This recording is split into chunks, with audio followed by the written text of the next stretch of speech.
Hey guys, I'm Reed Frick, product manager at Dometic, and I want to show you the CFX3 powered cooler line.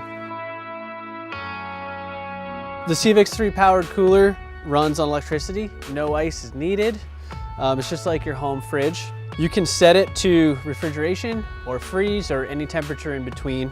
So CFX3s can cool down to -7 Fahrenheit or -22 Celsius. Usually on my dual zone, I'll set one side to fridge, the other side to freezer to keep ice in for drinks.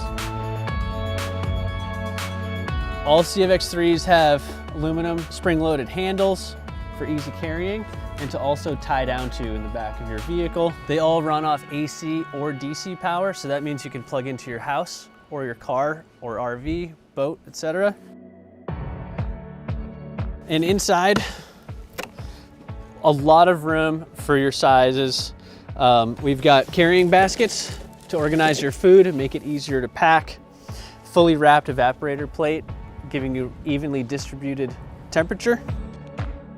So with the CFX3 55 IM, we have a built-in ice maker. You can toggle it on or off, and in about 2 to 3 hours, it makes 2 pint glasses of ice.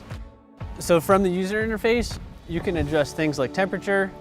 You can adjust the battery protection, which helps prevent dead starter batteries. You can toggle the ice maker on and off in the 55 IM. So powered coolers are awesome because you don't have to use ice. Ice takes up a lot of space as well. And so you're actually using that space that you would normally use for ice for food and drinks. So you can carry about 60% more stuff for a given size. You can carry fresher foods with you right out of your refrigerator. Can be healthier, not as much food waste. You're not throwing out food that's floating around in that melted ice water. So the CFX3s on average draw about 1 amp hour per hour, which is roughly half of what your phone draws when you're charging it. The CFX3 can be controlled by the Bluetooth app. It lets you control your cooler, track temperature and power consumption, and diagnose it.